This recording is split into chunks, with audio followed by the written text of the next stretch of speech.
People are strange when you're a stranger. Faces look ugly when you're alone. Women seem wicked when you're unwanted. Streets aren't even when you're down. Hello, everyone. Welcome to another episode of the Podcast Boys. This is the podcast where me and my co hosts talk about movies and television shows that feature alumni who worked on Twin Peaks. And I am joined today by Connor Nielsen. Connor, how are you doing today? I am doing very well. It's a good day. How are you doing? I'm also doing very well. I agree, it's a good day. And we are talking about the 1987 movie The Lost Boys, directed by Joel Schumacher, who died somewhat recently, so we're doing this kind of in honor of him. And this features Kiefer Sutherland as spoilers, the vampire David. And so that's our Twin Peaks connection. Connor, why don't you tell us a little bit about The Lost Boys?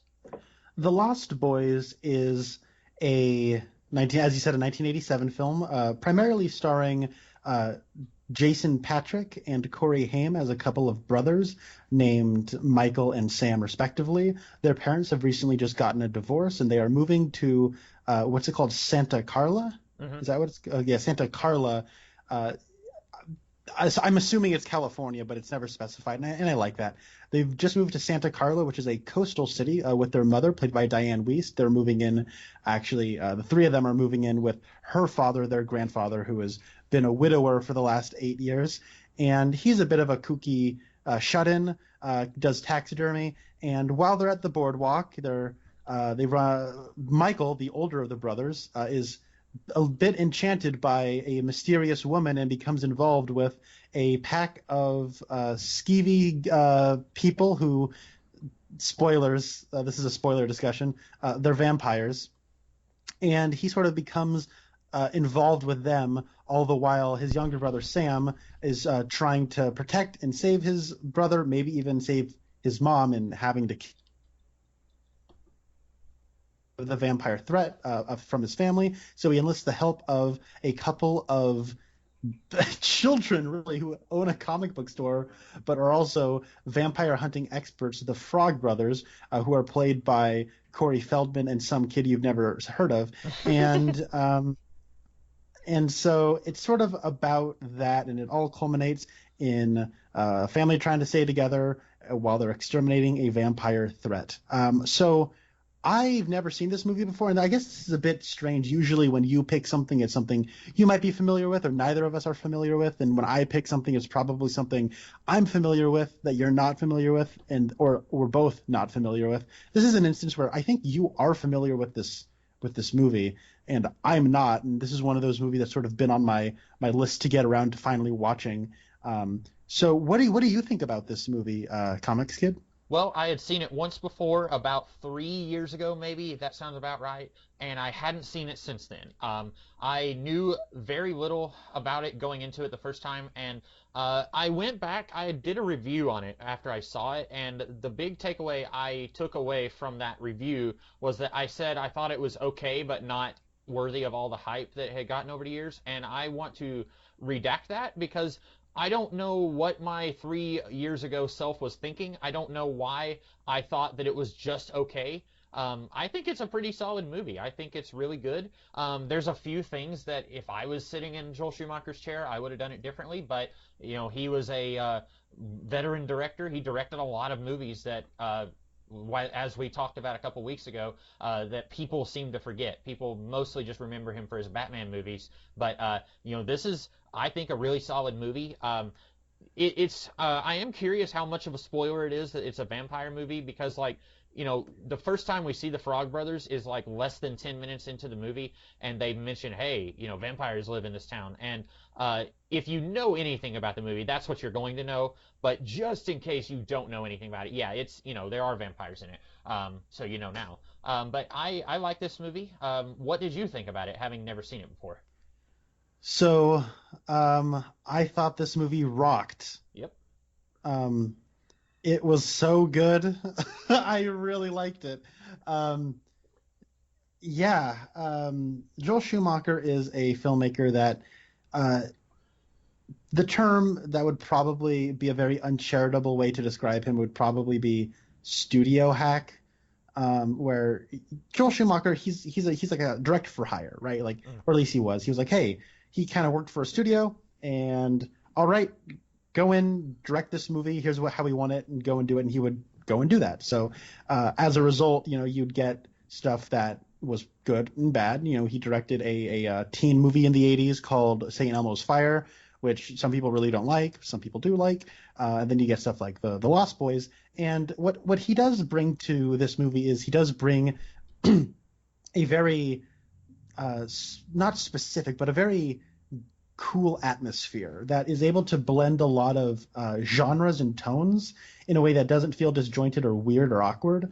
It's just he does a really solid job of directing this movie, and it's just kind of strange that Joel Schumacher as a filmmaker is so tied in the public consciousness to the Batman franchise because he did Batman Forever and Batman and Robin, and it's just kind of weird that like that's how his career has been. That's like his legacy. And what's interesting is that he was actually handpicked to carry on the Batman franchise by Tim Burton. And probably because Tim Burton saw movies like this, and I've not seen the movie Flatliners, but I've seen a few scenes from Flatliners, and he does have a very moody atmosphere that has, some I could see the director of this movie making a Batman movie in the line of a Tim Burton, but without it being just like a knockoff Tim Burton Batman movie. But Joel Schumacher, or at least Warner Brothers, they very much wanted a different kind of Batman movie, and Joel Schumacher gave them the Batman movies that they wanted. So I think that this is kind of a growing sentiment among comic book fans, movie fans, just the culture in general, that Joel Schumacher's not to blame if you don't like those movies. He did what was asked of him, and he did his job. And anyways, this movie though, it was kind of a movie that I've always wanted, and I don't know if I've talked to you about this, but there is a movie that a movie idea I've had that I've really wanted to make, where it is a vampire movie. And in my head, I've always said, well, I mean, it's a vampire movie, but in your head, when you think vampire movie, you think of one thing, and what I want to do is not that. It uses vampires, sure, but in my head, aesthetically speaking, it's not like a vampire movie. And this movie, The Lost Boys, is basically what I can say it's like. It's like The Lost Boys. Not to say that, like, I watched this movie and I went, oh, no, it's my movie that I wanted to make. It wasn't that, but this movie made me feel very reassured. I have a point of reference now. And it is a kind of horror movie that I like. I like entertainment horror. I like People Under the Stairs, Evil Dead, Cloverfield, where it's got spooky scenes. It's got scenes that are horror scenes, but but if you're not spooked by the horror movies, or if like the horror aspect of it's not really creeping you out or making you scared, that's fine, because there's still a lot of aspects about it that do work for you, even if it's not, make you, if you don't have trouble sleeping at night, it doesn't mean the movie failed. So I have a lot to say about this movie, but we can get into it as we go on. But I really like this movie a lot, and I can see myself watching this for many, many years to come, which makes me happy because, as I said before, at the end of our last podcast, this is like my stepmother's favorite movie, and our colleague Rasco, he loves this movie too, and so I was kind of nervous because I know our colleague Rasco also really likes the Child's Play movies, and I just could not care about those movies. So I thought this movie was awesome. I can't wait to watch it some more. I'm glad you liked it. I enjoyed it a lot.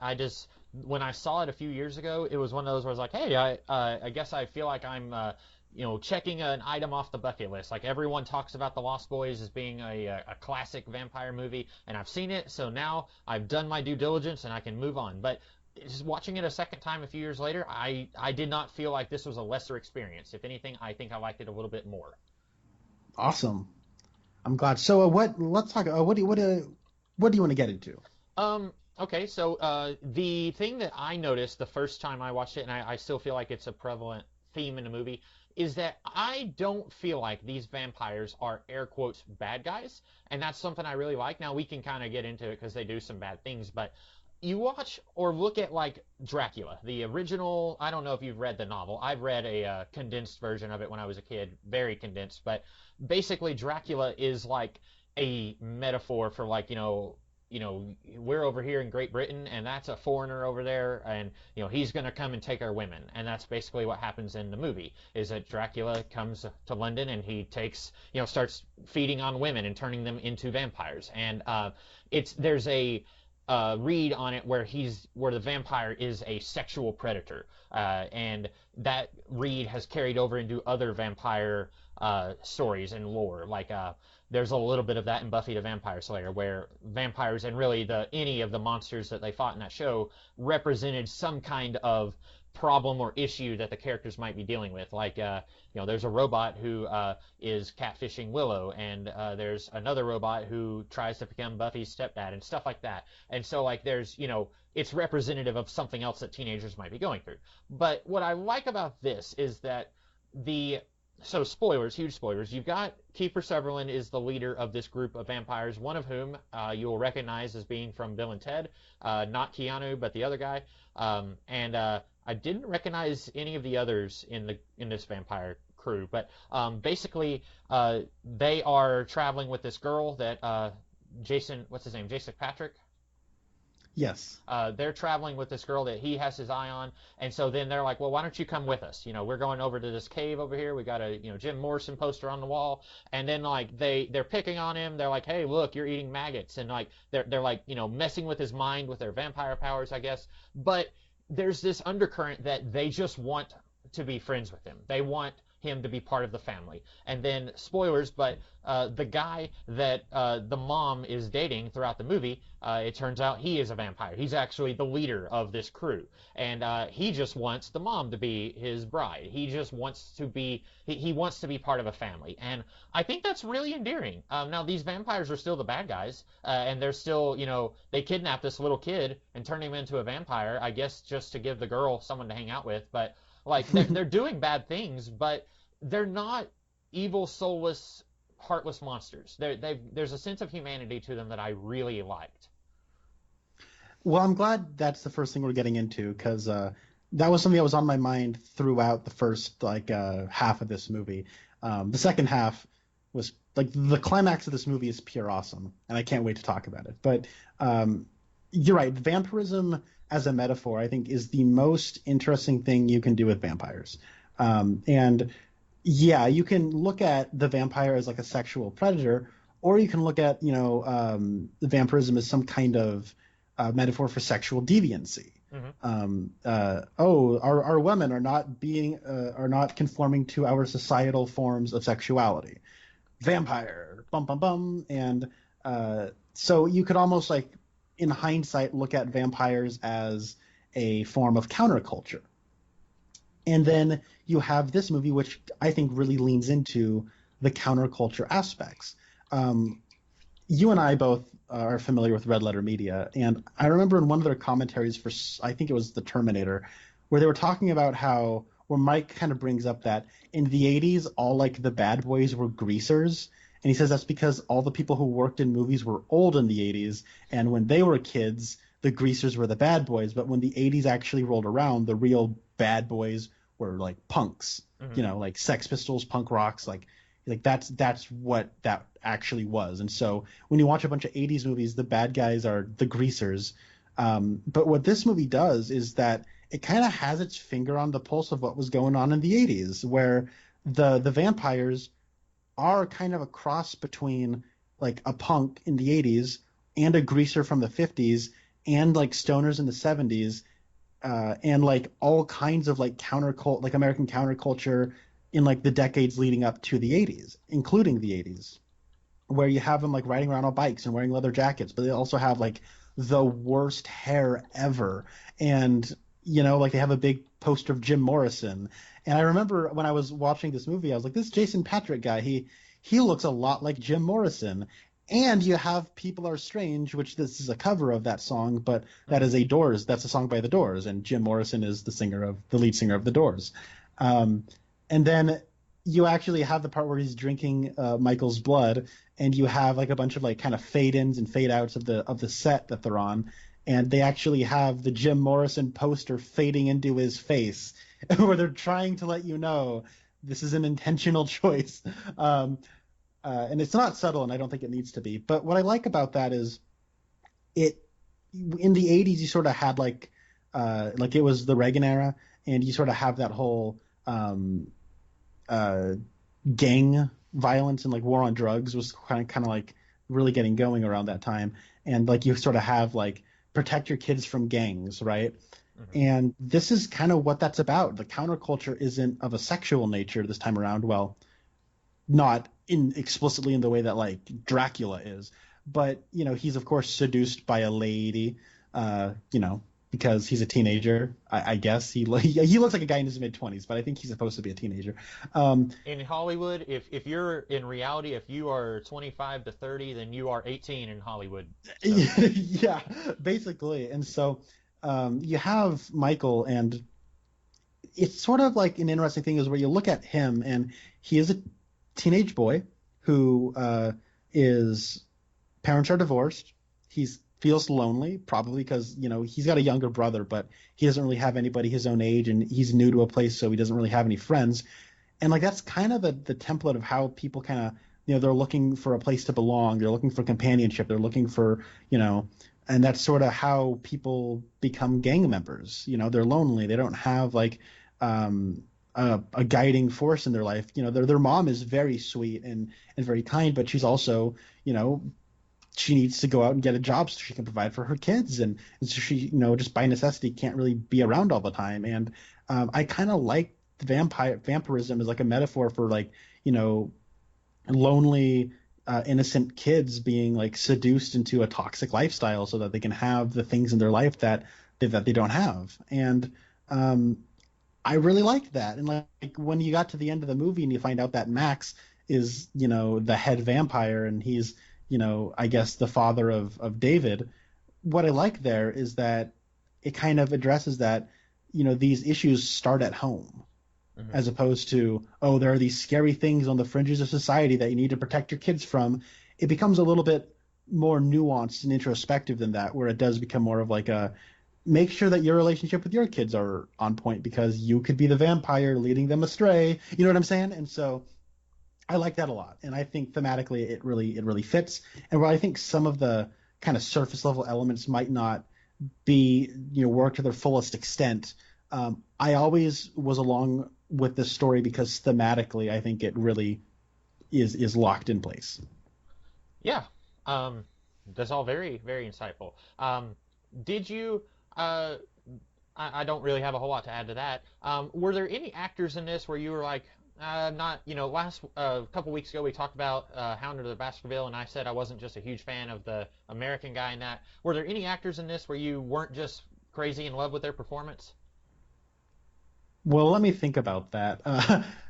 I'm not sure, because I think there are performances that I like, and there are performances that are adequate. I don't think there's anyone in particular that took me out. I think the actress who plays Star could have been a little stronger, but outside of that, I think everybody's fine, because I think those who are of a lesser acting ability are given more minor roles. So, yeah, and that. I think that's true, of the lady who played Star. She's hardly in the movie. She's basically there to be a pretty face so that Michael will be lured into the gang, and then once he's lured into the gang, she doesn't have a whole lot to do except hang out and say, hey, leave him alone. So it could be, I don't actually know who that actress is, but it could be that she was a great actress and she just got a thankless role. But I wasn't sure. I especially really liked Kiefer Sutherland. I'd love to see where this guy's career went after this movie. That's a little bit of a joke there. I thought he was really solid here. I often joke about oh, his dad was an actor, so I wonder how he got the part, huh? But he's good. He's really good here. I feel like he could have gone in and said, my name is I don't know, Richard Bachman, and then try out, and I think he could have gotten the role. I like Corey Haim, and I like the Frog Brothers. Of course, the Frog Brothers. It's weird because they're your Han Solo type, where it's they know this world and they're the cool guys, but they're kind of your comic relief also. It's a funny, I guess, in the same way as Han Solo is kind of comic relief in A New Hope, but I thought they were great. I like Corey Feldman in he's in my favorite movie of all time, and he's in The Goonies, which is another movie I really like. Um, I think that the Robert or not Robert Patrick, that would have been a different movie. Jason Patrick would have said, "Have you boys seen the star?" Sorry, I flubbed it. I was trying to reference Terminator and I failed. I failed so hard. Okay. Oh, man. Yeah, Jason Patrick. I wasn't just I don't know, like I think he's doing an adequate job, like you said. But the first time I watched this movie, I found myself wishing that we could have followed most of the other characters in the movie instead of him. And I do think that like him being the older brother, and you're trying like I was reading trivia about this movie, and uh, the director, Joel Schumacher, he said he wants it to be sexy. Like apparently a version of this movie before he came on board was they were going to be like Goonies age, and they're going to be like the 13-year-olds, and then like the Frog Brothers would be like Boy Scouts, and he was like no, there needs to be like hot sensual like energy just pouring out of them, and I think that's probably what led to this movie being so popular. But I don't know if you would not have been able to have had the same sexiness that he wanted if you followed the younger brother throughout the whole movie. Like you had to have the older brother there to get some of that. But I wasn't as in love with his performance as I was any of the other actors. See, I actually did enjoy Jason Patrick's performance. I think he's actually doing quite good, and kind of watching. It's more of a physical performance than it is like one where he's his physical acting is better than I would say his vocal acting.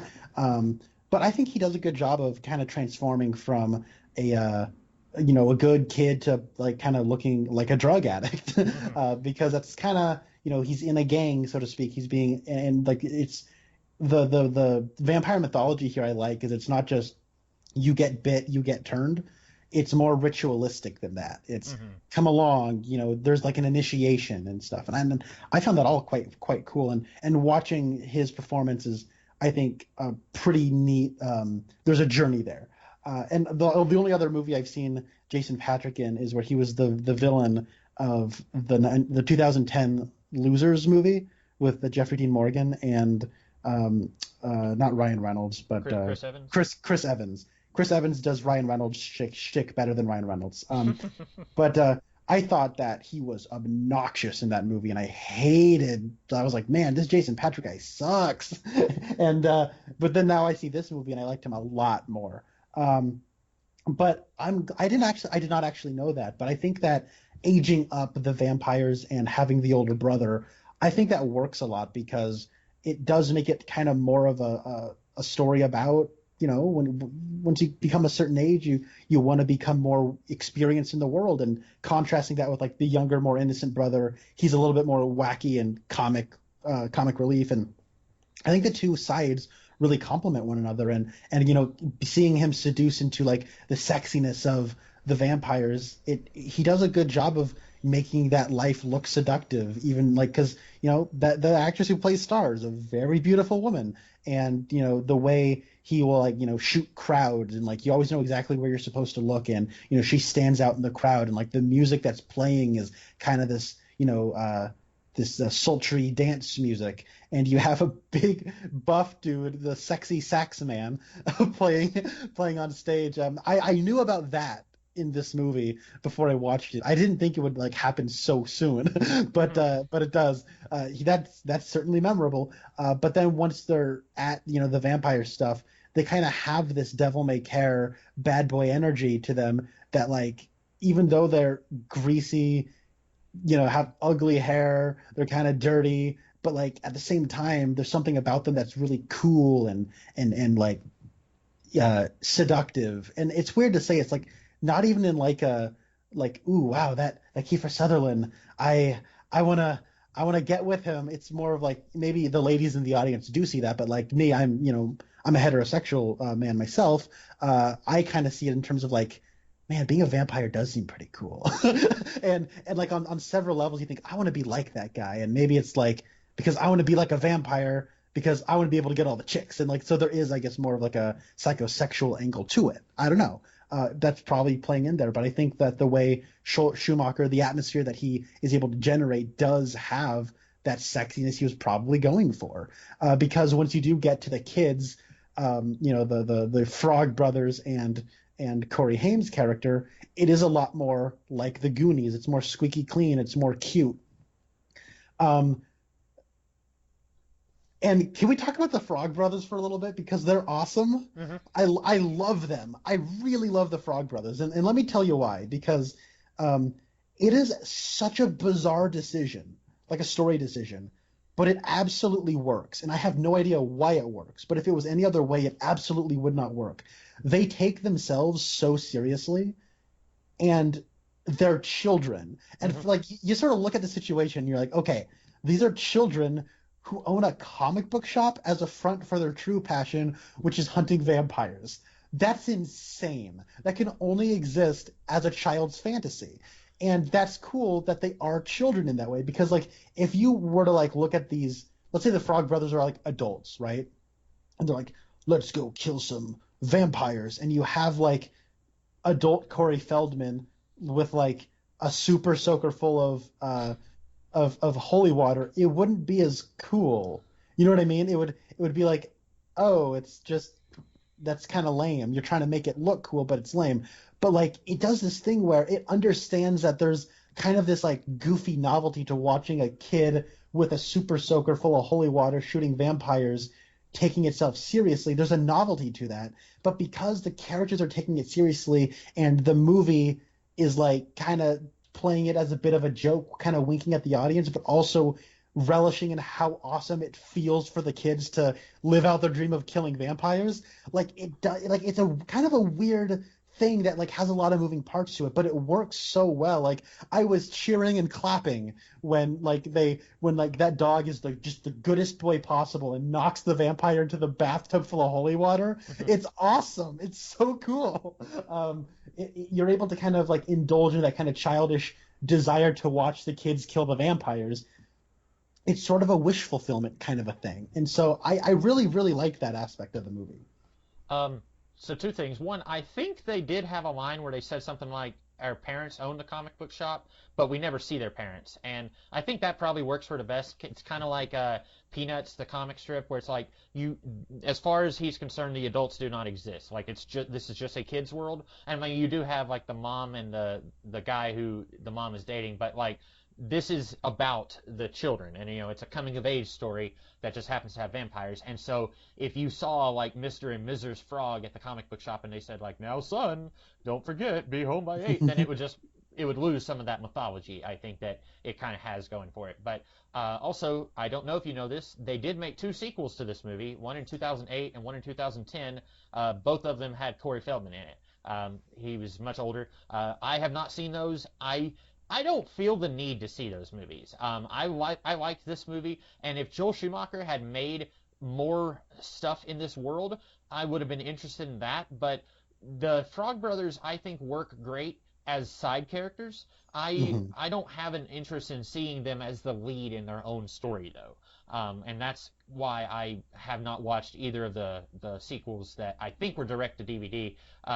But apparently Joel Schumacher wanted to do, or he thought about doing a prequel with Keith Sutherland in the early 1900s, like around the time of the earthquake that they mentioned. Oh, that'd been cool. That would have been great. I would have loved seeing him before he's a vampire and see him kind of get sucked into this world that he's trying to suck other people into. Suck, no pun intended. But yeah, when you mentioned like adult Corey Feldman, I thought, does he know about the 2 sequels that I've actually heard of them. I remember in like 2009, 2010, my family finally got like a what is it called? Like a cable network or a cable subscription that had like an on-demand feature. And when you went to the on-demand menu, it had just like a little like 20-minute or so cycle that was just kind of telling you about all the new movies that are on demand and like what are the 5 most popular or whatever.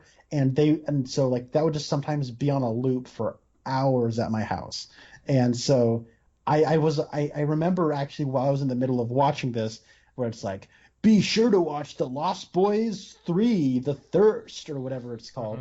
And I was like, oh, okay. I guess they just recently made a threequel to an '80s movie, and then I think when Rasco has talked about the Lost Boys, he's mentioned that uh, that there are sequels and that they're horrible. Mm-hmm. So from what I understand, I did look them up before we started recording, and they got very bad reviews, and apparently they're just dreadful.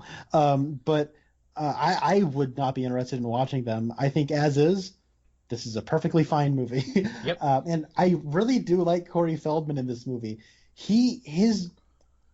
I don't know what possessed, who possessed what for it to be like, all right, Corey, you're gonna play your character, and you're gonna be a kid, but you're gonna be like playing it like a super earnest adult. Mm-hmm. Like his voice is low and it's adult like, and it's like it sounds like a kid doing an impression of like a Rambo. He even has like, the head, he has like something wrapped around his forehead, Mm-hmm. like Rambo does, and he talks low like this, and he's got the best line of the movie, which is "Good night, bloodsucker." He drives the stake through Alex Winter, who is Bill from Bill and Ted. But it should be said, I thought it was funny that he is credited as Alexander Winter, and so I thought that was funny.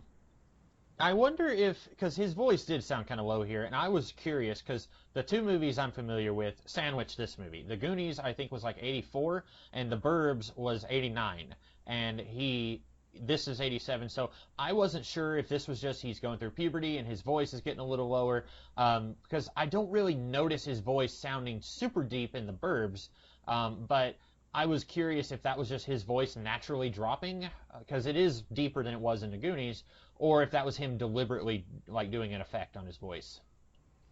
I think that is him like putting on a voice. He's a good child actor, but I do think there's like a tell to like, I feel like I can hear him like trying to speak lower. Mm-hmm. But I think it's awesome. It's a really awesome choice. It just is one of those things that works about the movie. I'm shrugging right now because I don't know how else to put it. I really like it. And this was apparently the first collaboration between the two Coreys. I guess the first of many over the years. Oh, really? I have not seen anything else with Corey Haim. I don't think I have, but this I was more familiar with Corey Feldman's work before this. Yeah, I too, like, I know about him. Like, I've seen the Goonies because I live in Oregon. But the thing is, yeah, Corey Haim is not, and like I've heard the name. I guess people know Corey Haim. I guess he was in we watched Silver Bullet. Oh yeah, he was the main kid in. I had forgotten all about that. You're right. There's a reason you forgot all about that because it wasn't very good. I'd forgotten all about that. Was that? I want to see the Corey Haim from that movie team up with the Frog Brothers in this movie and go out and fight some other monster, like a creature from the Black Lagoon. And it's like they're using their experiences. It's like, I've killed werewolves. Well, we've killed vampires. Well, let's do this. That would be awesome. And then you could maybe bring back Everett McGill, and he's like, I'm back as a werewolf. That'd be great. No, I'd be down for that. Totally. I really like so Corey Haim, I think, does a good job in this, and I like he's got like a natural comic relief, and he's sort of like the younger brother, but I do question how old he's supposed to be, because like he has like he talks like, hey mom, I'm really scared, can I sleep in your bed tonight, and he looks like a 14-year-old. Mm-hmm. And I think like there's a few scenes where like he's kind of asked to play maybe younger than he is, and I'm not sure how old he's supposed to be. To me, he looks like a teenager, but a young teenager, and I think he's maybe supposed, like the character as written is maybe supposed to be like 7 or 8. Right, and I think it would have been very difficult to get some of the performances that they got from him from a 7 or 8-year-old. Yes. I have gone on record before, I'm not just the biggest fan of little children in movies, and I think that would have been for the worse if they had done that. But I wasn't so, I guess I was, because we, the audience, know that he's terrified that his brother might actually try to kill him, because by that point he knows that his older brother's a vampire. So I guess I I wasn't questioning it too much, but you're right. It would be weird for a 15-year-old or 14-year-old even to be sleeping in the same room as their parents at that age. He was born in 71, so he would have been about 16. Okay, that makes sense. By how he looks. It so yeah, 16-year-old sleeping in the same room as the parent, that is weird. I got nothing. I didn't think too much about it just because like I figured, hey, his brother might try to kill him, and he's terrified of that. But from in story, his mom might be questioning that a little bit, like, hey, what you were scared by a comic book? Like, this must have been some comic book. Hmm. Um, I had a question of what you thought about the reveal. Well, not so much the reveal, but about halfway into the movie, Sam tells the Frog Brothers, "Well, maybe my mom's boyfriend is a vampire." And then they try all these things on him to see. They put garlic on his food. They put they turn off the lights and try to put a mirror up to his face, and they pour water on him. And then they're like, okay, I guess he's not a vampire. And then at the end of the movie, spoilers, he is a vampire. Do you think it would have worked better if we never once suspected he was a vampire and then the reveal that he's a vampire? Um, hmm. That's hmm. I don't know if it would have worked better or not. I kind of like the misdirection because you do have the scene where they come to attack, where you think the vampires are coming to attack Max. That's a bit of a red herring. Maybe if this is a mystery, that's not necessarily fair play. But you do see like the vampires attacking other people, and so you think that he might be affected. And so I think that that whole scene with like the dinner is like, oh, he might be a vampire, and then he comes on in and they ask he asks if he can be invited in. I'm like, ooh, that's clever, Hmm. And then I'd forgotten that with vampire mythos, it's like if you invite the vampire in, then they can basically just like all the rules don't apply to them when they're in the house. I'd forgotten that aspect. So when they are trying to like get him out, I thought it was just him being invited in by Michael was it was just continuing to try to like make you think that he was a vampire, so that when you have the whole dinner scene, I was like, oh, they got me. I thought he might be, because it's the way they play it is he could be a vampire asking to be invited in, or he could just be like a person trying to be polite. And so I like the way that worked out, and I think that when the way they do play it is that it's kind of like a reveal where they kind of made you think he was a vampire or somehow affected by Kiefer Sutherland, and then they're like, oh, gotcha. And so when he comes back at the end, I honestly wasn't expecting him to be a vampire, and I like the way they played it because I thought that them doing the dinner scene was the end of it. And so, but then when they bring back the reveal of the reason none of it worked before was because he was invited in, and that played a bigger role than just being uh, like a subversion. Okay, that makes sense. I guess for me, especially going in and knowing that he was a vampire this time, I was thinking like, oh, I wish they hadn't told us that he even thinks that he's a vampire, and then we could really be surprised at the end. But you're right. The movie does a pretty good job making sure that you don't think he's a vampire by the end of that scene. So I've come around on it, I guess. But watching it this time, I was thinking it'd be really cool if we could have been completely surprised by that. But I think the movie, you're right, it does a good job misdirecting you at that point. And I really like the so this movie has a lot of really good lines. Oh, sorry, my bad. My mind was going into one place when I have a response to kind of continue that idea.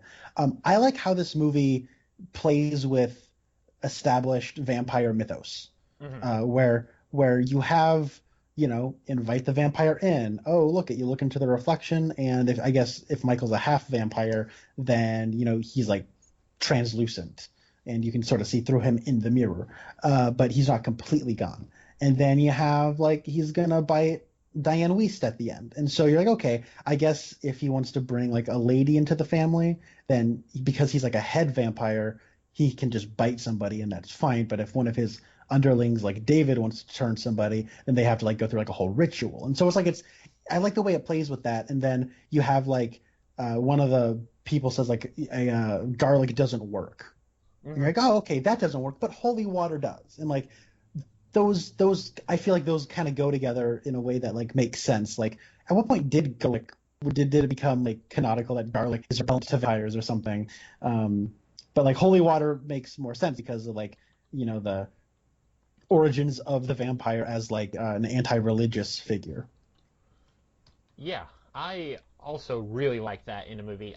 Every movie is going to have a different take on, okay, silver won't hurt a vampire in my movie, whereas it does in other stories. Or, a cross may hurt a vampire, or maybe it won't. There's all kinds of things that, dozens of weaknesses and strengths and powers and such that have been in different vampire stories. So whenever you're doing a vampire story, you pretty much have to make a decision right on the spot, like, okay, originally Bram Stoker's Dracula, he could come out in the daytime. He was just weaker, but he didn't just like burn instantly in sunlight or something like that. So, do you go back to the old source material, or do you kind of go with the pop cultural identity of vampires? But I absolutely love the idea in story that, everyone's heard of vampires and everyone is familiar with garlic and holy water and stuff like that. And then when they try something and it's like, you idiots, that doesn't work. And it's like, oh, that's kind of funny, but also that's a clever idea. Because, like, who's to say that, like, when Bram Stoker wrote his novel, maybe in universe, maybe he met a vampire and maybe he just made some of it up. And so then that stuff would have made it out into the wild, and then that could benefit these vampires or hinder them. Like if it's something that he didn't make up, then that would hurt them, because if everyone knows about it. I don't know. I really like that idea. Mm-hmm. I do too. I've seen other... Oh, go ahead. No, sorry, you were saying what? I've seen other vampire movies where it's like, it feels a little clunkier the way they try to establish what all a vampire can and can't do. I don't know if you've seen Interview with the Vampire, but that movie, I don't like the way it does it, where Brad Pitt is being interviewed by Christian Slater, and Christian Slater basically just says, what are your strengths and weaknesses? And he says, I am fond of looking at crucifixes. And it's just, I don't know, like, play with it a little. Like, do something fun and creative. And I like what this movie did with that. And the way it frames it is it's all like kids kind of going on an adventure. And so you have like that wonderful scene where they bust into the church while the baby's getting christened. They just like load up their canteens with holy water, and they just wave. Yeah, one of them like gives them like a salute as they're heading out. Yeah. Like it's great. Like those are the little details I love about this, where the characters are taking it so seriously, but Joel Schumacher understands that like when audiences go to the movie, they want to have fun, and that's like a fun little scene that accomplishes both of your goals of achieving your character's goals, but also framing it in such a way where, like, what's a fun way they can go get holy water? Well, they'll go to a church. Well, what if the church has like a baby being christened in it, and they just kind of interrupt this thing, but they're so driven for their holy mission, so to speak, that they are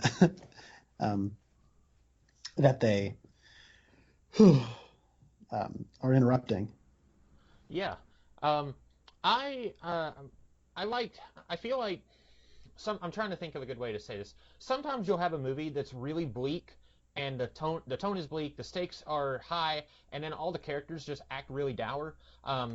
You and I talked about Star Wars Rogue One when it first came out, and that's a movie I've seen maybe twice since it came out, and that's one of those I think it could have benefited from. Watch The Lost Boys before you make Rogue One, because like, just because the audience knows that everyone in that movie is going to die because we never saw them in the original trilogy, that doesn't mean that everyone in a movie necessarily has to be so down in the dumps. Like, you can inject a little humor into your story even when the stakes are high. Like the Frog Brothers know, hey, we're about to go and, we might die. We're about to face 5 adult vampires, or 4 or 5, and like any one of them is more powerful than all of us, but we're gonna be in over our heads. But still, the movie is able to find a fun little scene to like throw in there to remind us, hey, like you said, it's a movie. Have fun with it. It doesn't have to be like, all right, brother, remember when our parents died? I remember. You remember when I got the scar on my shoulder? I remember. Well, now we take it back to them. Like, it doesn't have to, like, Yeah. I don't know who directed that scene that I just acted, but yeah, it can be more fun and enjoyable even when it's a air quotes serious type of movie. And exactly, like, I think that does a good job of like maintaining like a level of suspense and stakes while still being fun and funny. Like, I I thought you said they only slept in coffins. This cave is one big coffin. Mm-hmm. Like, that's great. That's awesome. And I don't think that the characters are in any less danger than they were before, but it keeps the tone. It does a good job of juggling its tones. And then he says, "Good night, bloodsucker," and like stabs Alex Winter, and then like he starts flailing. They all start screaming. This goop just starts coming out of him, and it's like it's like a legit horror movie scene, you know. But it's still like I'm not watching it being like, "Oh dear, that's so scary," or like, "Oh, they're killing a vampire." It's just I'm having a good time while I'm watching that, and my mouth is kind of hanging open while I still have kind of a goofy grin on my mouth, or sorry, on my face. It kind of reminded me of watching The People Under the Stairs, where it's like I buy that the people are in danger and they're doing like crazy things that I want to see people do in like some kind of adventure or horror movie, and they're doing it. And yeah, I don't know. I feel like I'm just kind of talking in circles at this point.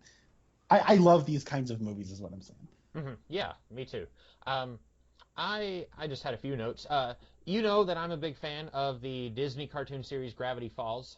You've never seen it, have you?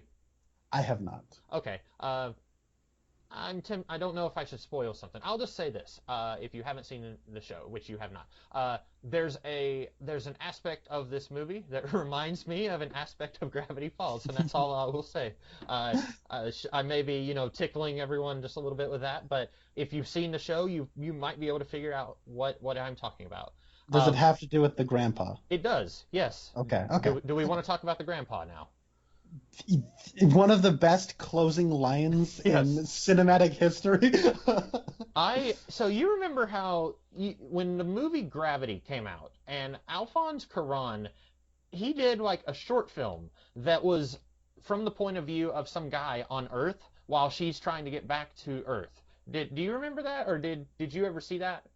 I had no idea that was a thing. I've never seen Gravity, so I didn't even know that. That was like the one time in my life where I was trying to like go out of my wheelhouse, and I went to the theater and watched that movie. Was holding on to the chair the whole time because I'm somewhat claustrophobic, and so I'm like hyperventilating. She's like, I'm just like, just jump onto the planet, like you can make it, Sandra. But apparently he had done like this short film that was like a tie-in to Gravity, and he directed Gravity. I think he did. Now I hope I'm not like misremembering that, but I'm pretty sure he did. But I wanted to see a short film that's the grandpa going out and like killing vampires while all this is going on before we find out that he knows about vampires. But even before we find out that he's known about the vampires the whole time, he was just a delight in this movie. I thought he was hilarious. Yeah, I like how this ties into what you're saying. I like how this movie handles the passage of time, because it takes place over the course of a few months, but you're really only seeing like the necessary details to kind of keep the pace. But then you have like the part where Corey Haim wakes up. He's like, because he screams because he sees an owl, a taxidermy owl, because the grandfather enjoys doing taxidermy. It's his hobby. It's a fun little detail. And so he says, "Man, I wish Grandpa would stop giving me these stupid things." And then you've seen him put one taxidermy animal into his closet, and this is the second time you're seeing him do it. But when he opens up his closet, there's like 5 or 6 of them that you haven't seen before. Like, this is a regular occurrence, and I thought that was really fun. And I agree with you. I'd love to see the adventures of the grandpa in this movie. And I like one thing I like about the taxidermy thing is that it kind of like it doesn't have like a direct in this movie this is what the taxidermy means kind of a thing going on, but it does kind of keep your mind. It's very in line with vampirism. Like, what is taxidermy? It's taking something that is dead and preserving it at that age forever. Yeah. And so it's just kind of like a fun little detail that is sort of like that visually speaking kind of keeps your mind on like immortal life, but also death and kind of like morbid stuff. And it's maybe not something you noticed, but your brain did. It's one of those things, and so I like that detail a lot. Yeah, and I that thematic connection completely went over my head, but also it's good for your characters to have character traits. Yes, So, absolutely. like, the grandpa does weird taxidermy stuff, and he likes to put taxidermized owls in his grandson's room. And maybe he's just doing it to screw with him, like, this one will really give him a fright. He'll feed it that. Or maybe he genuinely thinks that his grandson will like this owl. Who knows? But, this one little detail is pretty much all we know about him until the very end of the movie. But I really like it. It makes him feel like a more real person. I took a couple creative writing classes in college, and one thing one of the teachers said was, generally the writer knows about eight. I'm trying to think how he phrased this.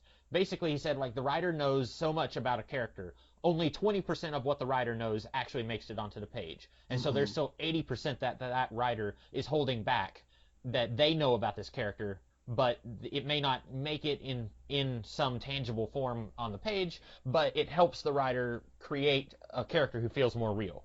And I almost feel like something like that's going on here. Like, I don't know if this happened, but I could very easily see them behind the scenes saying, like, okay, we wrote a 5-page dossier on the grandpa, like what he was doing in the 60s. Everyone read it, figure out this is the grandpa, and now we're not going to put any of that in the movie. Now, they probably didn't do that, but it feels like they really had a good handle on who he is.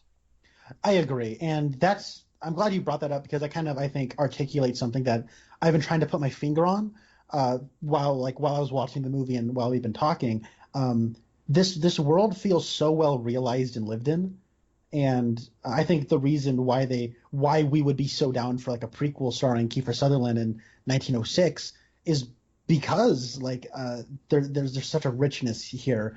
I believe that there's there's probably not, but I could be made to believe that there's a whole history about the sexy sax man who's performing at the boardwalk. And, there's not a whole lot of locations here, but what locations there are feel like that there's a bigger world beyond just the boardwalk and the handful of houses we see.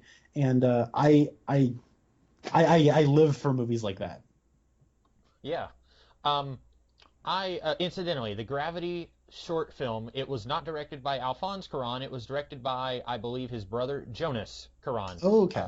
It was called Anengak. It, I believe, is a Inuit word.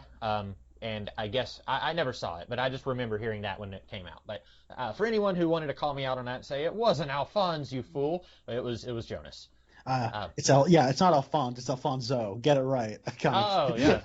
I am just showing my butt all over the place today. No, it's fine. It's fine. You missed an O, so I'll bet you his friends call him Alphonse. So I hope so. I'd be insulted if they didn't. But yeah, I also really like the grandpa's line. Oh, I guess I'm not the only one who got lucky. Yes. If my grandpa had said that to me, I probably would have just thrown up until I had no more fluid in my body. But I think it's funny that this grandpa says it, and they're both wearing sunglasses at that time. Michael, because the sun hurts his eyes, but the grandpa, I don't know, he's just wearing sunglasses at that point. I thought that was funny. That was funny. Those are great details. That final line is amazing. One thing I can't stand about Santa Carla is all the gosh darn vampires. And the looks on everyone's faces where they're like, you knew this whole time? Like they look so upset. It's like, you've known all along and you didn't say anything. Well, that's funny because they didn't bring it up either. So it's right. Like, for all he knows, they wouldn't know. And I was looking at the trivia on Internet Movie Database, and it was saying that when Max is first invited into the house, the grandpa is in his room watching, and then he closes his door. And so it's almost like, oh, he knows that a vampire's just been brought into his house. And then the next time we see the grandpa, I think, is when he brings the car in and kills that guy later. Mm-hmm. Although that might have been like the next night, maybe. I don't know. But yeah. Little details, like where he's watching Max and closes his door, watching it the first time, and you think, oh, he's just a quirky grandpa. Watching it the second time, it's like, oh, he knows. That's really cool. Yeah, I forgot about that detail. That's so what that is. That's cool. I want to, if there's one thing I like, it's a good horror movie kill scene. Not even like a slasher movie. I like good zombie kills. I like good vampire kills. I like good werewolf kills. You know what I mean? I love it when people get creative with the kills. And This movie was like a dream come true. Like the film's climax is a joy to me. The part where Corey Haim shoots the one with a bow and arrow, and you missed. He's like, never twice, and he like does it again, and he like shoots him, and it's like, you know what? He could have just shot him, and that would have been an awesome one-liner and an awesome death, but he shoots him and the arrow pierces all the way through him and then goes into the stereo system and it electrocutes him to death while there's an arrow inside of him, and then you hear like rock music playing while it's happening. That's awesome. That is thinking like plus plus, great. What was your favorite kill? I think mine was the guy who fell in the tub. That is a good one. Made all the better. Like I love the way, like when he like it doesn't just show him being like, oh, you don't just see some smoke. At a certain point, like they're thinking, what more can we add to this? You see him like sitting up out of the tub, and he's mostly just a skeleton, but there's still some flesh on him. And that's great. And then like all the blood starts pouring out of like the toilet and the sinks and everywhere. Like that was like the spectacle of that like made me smile with such delight and excitement. Let's see, my favorite kill though,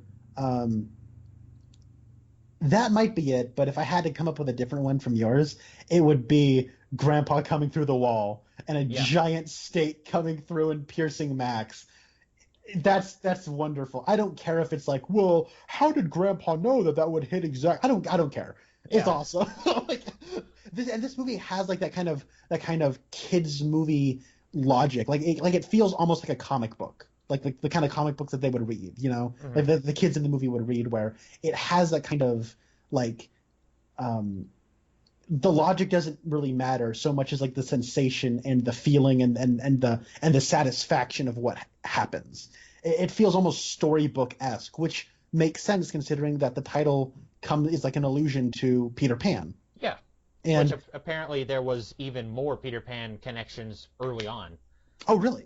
Yeah, at one point I guess the initial premise was, what if Peter Pan was a vampire? Because Peter Pan essentially kidnaps kids and they never grow old, and that's, kind of a creepy, And then apparently some of the other characters were originally named after Peter Pan characters. Nanook is based off the dog Nana in the Peter Pan book. So but yeah, you're right. You said comic book, and that's appropriate because comic books are effectively this century's version of fairy tales, where it's like a heightened reality. You hear that word all the time with comic book movies, and that's what this is. This is a heightened reality. And I was thinking fairy tales, very, if anyone asked me how did the grandpa stake him so precisely, I'd probably smack him in the face. I'd be like, shut up, no one cares.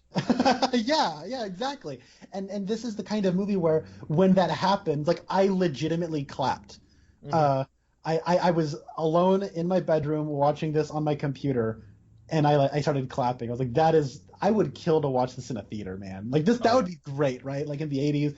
And one thing I actually like about this movie is how 80s it is, but it's not 80s and for the last like 20 years we've been in like an 80s nostalgia mode. Ever since my parents who graduated from high school in the mid 80s, ever since they've had children, it's just, I feel like people say, well, ever since Guardians of the Galaxy, it's just been nonstop 80s. No, I remember being in elementary school and people always like nonstop talking about the 80s. And remember when MTV used to play music videos? Yeah, we were saying that in 2006. You know what I mean? Like we've been in like 80s nostalgia mode for forever. And so for my whole life, there's sort of like this idea of the 80s where it's like, I really like the comic book Paper Girls by Brian K. Vaughan and Cliff Chiang, but it's very much a contemporary idea of the 80s. I know Brian K. Vaughan lived through it. I'm not saying he didn't. I'm just saying, like, when we recreate the 80s now, it's very much in a 21st century recreation of the 80s where certain things are like exaggerated, like, oh, the pastel colors and the wacky hair and the clothing and the way everything looks.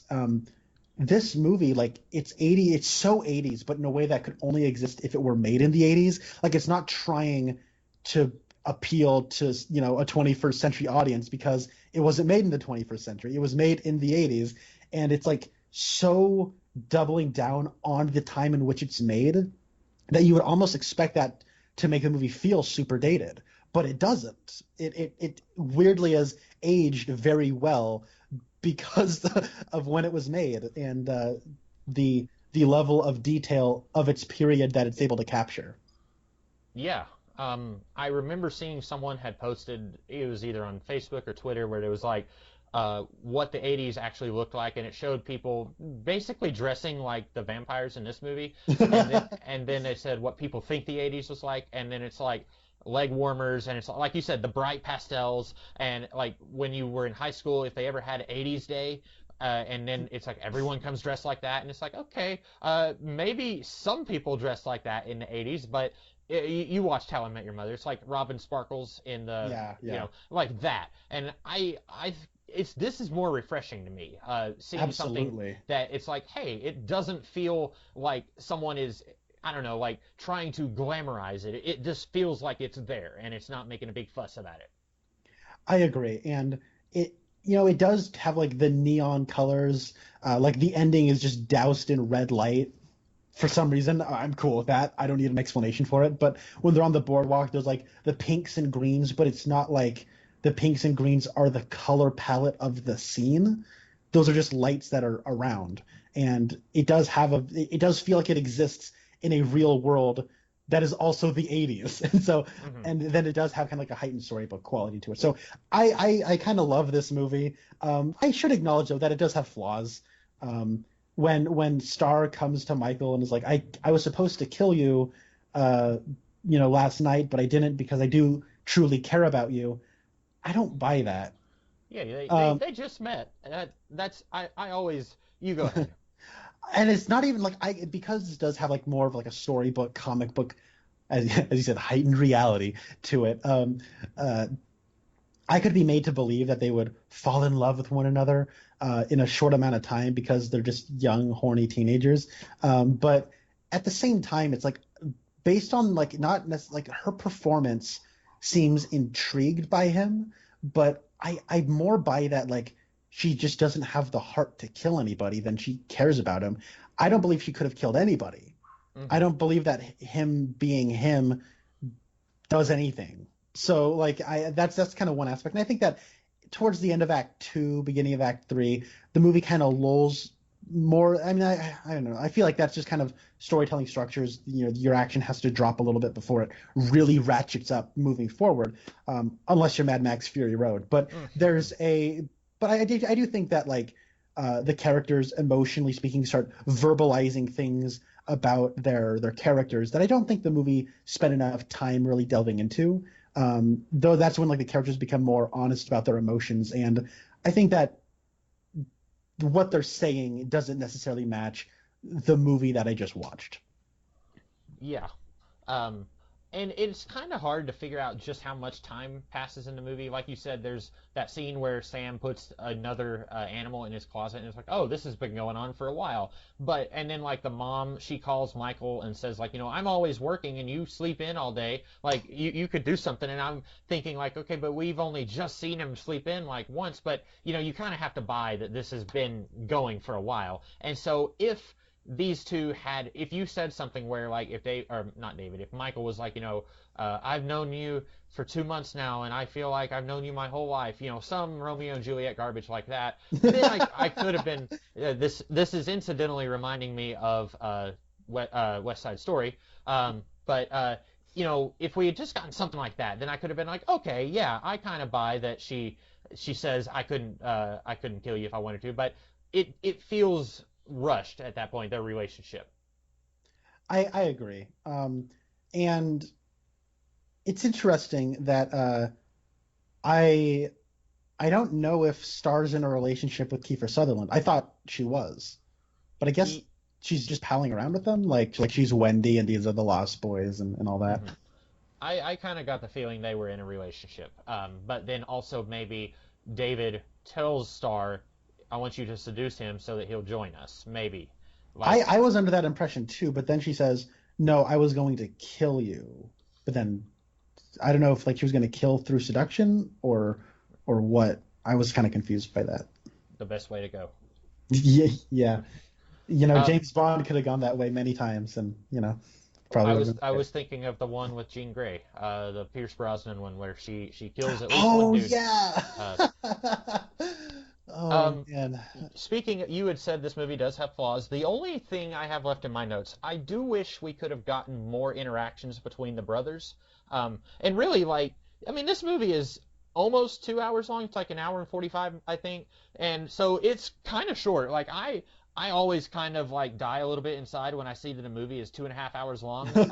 And so I don't think I would have wanted this to have been longer, but I do like some of the things I wanted to see more of. Like, there's that part where the mom is trying to get Michael to talk to her, and like she says, "Is it a girl?" And you had mentioned like, there's kind of a drug metaphor there, like when he's got the glasses on. And I was like, yeah, it is kind of like right there. She should be thinking, is he on drugs? Like he's been acting weird and distant lately. And so I would have liked seeing more between Michael and the mom, and maybe get a scene between Michael and the grandpa that's not 100% comedy. That would have been interesting. But the brothers, there's like one scene where they're first meeting the grandpa, and he says everyone stays out of the second shelf in the refrigerator, and then like Michael behind his back is like pretending like he's smoking weed, and like then he's kind of like grabbing his brother's shoulders and hugging him sort of. And I was like, okay, that's cool, they like each other. It's not like in the Goonies where the older brother, you get the feeling he really would just rather not be looking after his younger brother, but like you kind of like these two like each other. But I wish we had more of that. Yeah. I think what we get is fine.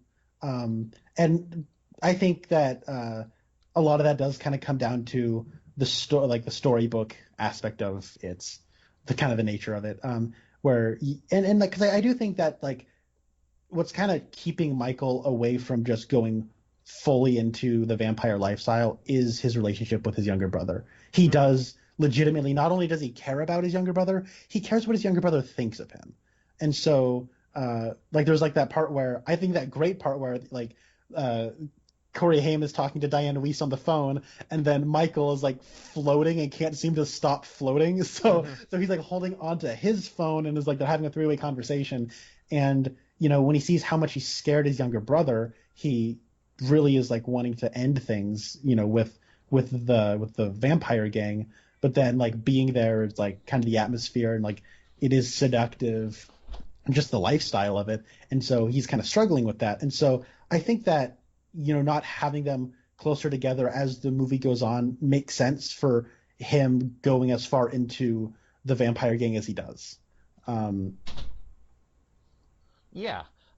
It almost makes me wish that they made a TV show out of this, and Ooh, that would have been cool. Yeah. and then you could have really explored their friendship and like have a few episode stretch where Michael isn't hanging out with the family very much, and then when they do spend more time together, it feels earned. Because I'm thinking of like I've never seen it, but they made a TV show out of Teen Wolf, and that made have you seen Teen Wolf, the TV show? I have not, for I reasons I can't explain publicly. That is such a meme. You have no idea. I'll explain it all to you when we finish recording. Okay. I I've seen the movie, and I feel like it's weird that a movie that was largely a comedy is turned into like this dark, sexy, like I feel so and it's just like why? Like you've just completely transformed it into another animal. But this is already a dark, sexy thing, and so it would make sense for them to do that, like a CW vampire type thing with this just stretched out. But if they did that, I probably would hate it. Yeah, I think for like kind of those little flaws that it has, I think that like if it was like an 8 episode Netflix show, that could be cool. Where each episode's only like a half hour. Hmm. That's cool. I think though like I would in these sort of like speculation thing that we're doing right now, maybe in hindsight that would have been the cool thing to do instead of a movie, but because we do have the movie and I think it does what it does just fine, like making like the TV show version of it that does kind of correct those little flubs here and there doesn't necessarily justify the existence of watching the same story as a season of television. But Hmm. but yeah, no, all in all, I was just really pleasantly surprised by this because I was worried I wouldn't like it, and then I would go visit my stepmother next week or whatever, and be like, oh yeah, I saw the Lost Boys. It was all right, yeah. But no, I can say, yo, Penny, Lost Boys. I didn't think it was a good movie because I thought it was a great movie. I could come on in there with that. So I also think that it's awesome. I really like the movie's theme song, Yeah.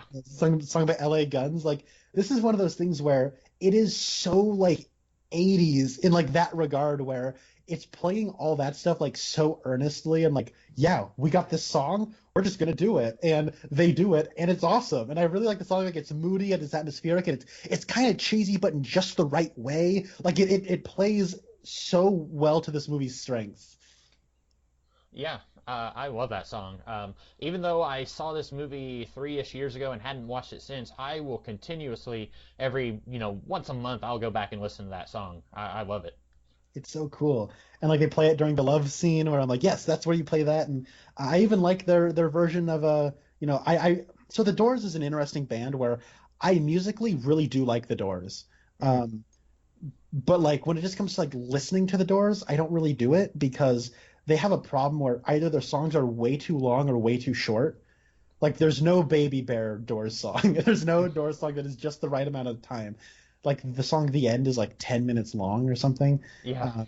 And so I thought it was actually kind of interesting that I guess we can select this movie for a future podcast at some point. But I was like, yeah, I guess he does look like Jim Morrison, and little Corey Haim does also look kind of like a little Val Kilmer. And then I was like, wait, Val Kilmer played Jim Morrison in the Doors movie, Hmm. which also starred Kyle MacLachlan. Oh, I did not know he was in that. Yeah, and that's actually another movie that is a Rasco favorite, is the Oliver Stone biopic of the Doors. So that all kind of comes full circle. Okay, yeah. I didn't. I've only seen posters of Val Kilmer from that. I've not seen one frame from that movie. But interesting. I didn't know he was in that.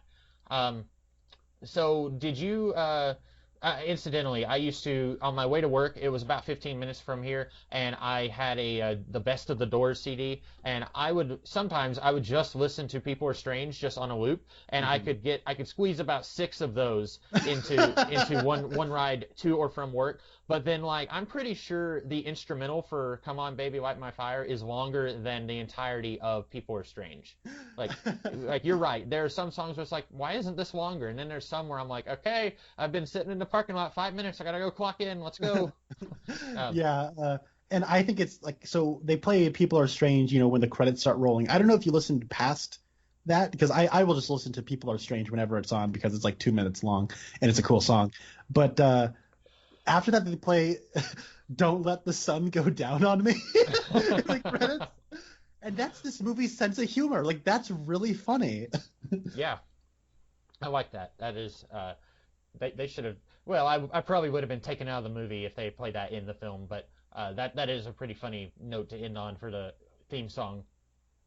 And I will say, when they play "People Are Strange" at the top of the movie, I really like that as like credits music, because it's short, it's a good song, and and the way Joel Schumacher, I think he did direct music videos. He does a good job of making like everyday, middle of the day life feel as like kind of like, oh, this is really like fast and kind of stressful, that probably being new to this environment would be.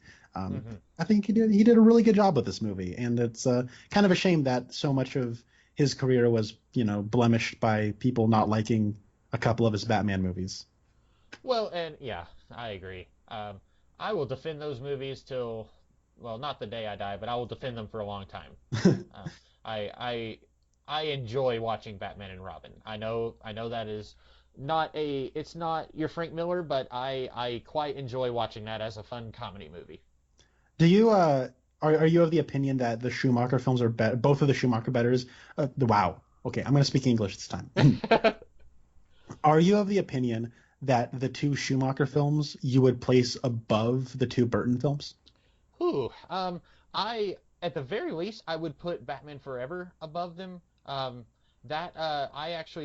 don't know if I got in trouble, but this person on Twitter a while back, they asked which movie do you like better, and I think they had Spider-Man 3, X-Men: The Last Stand, Batman Forever, and I don't remember what the fourth one was, but it was like you could choose four. And I said, I think Batman Forever is not only the best of these options, but I think it's better than its predecessors. And the person who posted that said, let me get this straight. You're saying Batman Forever is better than Batman and Batman Returns? And I said, knowing already, I was like, oh boy. I said, yes, that is what I am saying. And then I didn't get a response from that. So I know that's probably not a popular opinion, but I like when Batman doesn't commit murder, and so that's I have some very complex thoughts on the shoot on all of those Batman movies, but I actually plan on doing videos on those sometime in the future. But I enjoy things about each of the Batman movies, and then there are things about each one that I do not enjoy. Okay. Yeah, I have not watched any of those movies in forever, like well over 10 years. I think I've seen Batman Forever one time, and I've seen Batman Returns one time. So I am not an authority by any stretch of the imagination on any of those movies, except, look, I'm glad that, I think perception on those movies has changed, because actually, I know Rasco says that his favorite of those four movies is Batman and Robin. And he likes the Schumacher films better than the Burton films. And I'm a part of a Discord community server that most of the people in there like the Schumacher films better than both of the Burton films. And I think the contemporary consensus by most people is that Batman Returns is their least favorite of those four. Yeah, that's mine. Yeah, it's a very nasty, mean-spirited movie. I watched the first 20 minutes of that movie last year, and I was like, wow.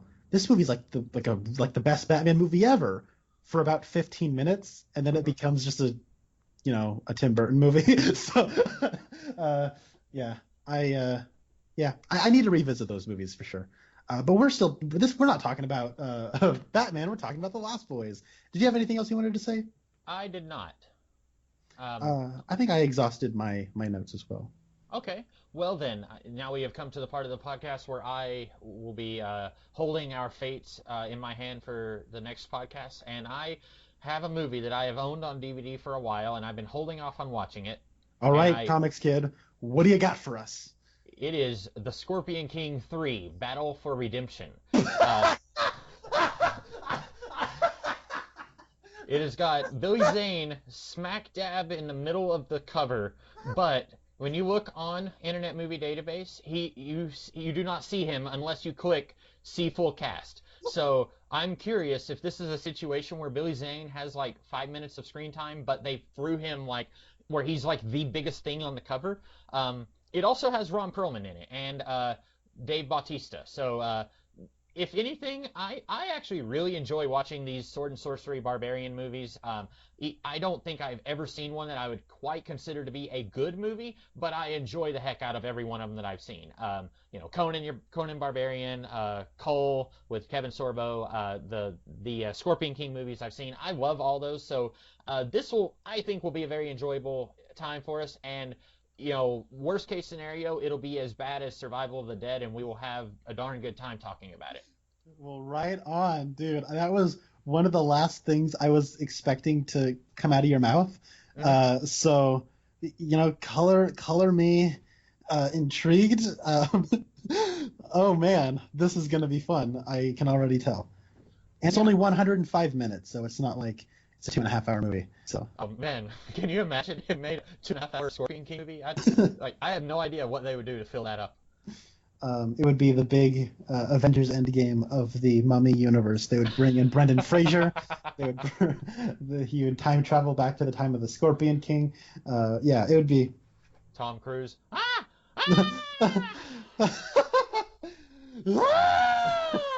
Yeah, no, that'd be great. My Tom Cruise needs some work. No, you did a good job. He did what you did, and then he does what I do. I have listened to that audio clip many, many times and have imitated it many other times with friends. So that'll be what we'll be talking about in a couple of weeks, and be sure to watch the movie before you come listen to us, because we will be spoiling it.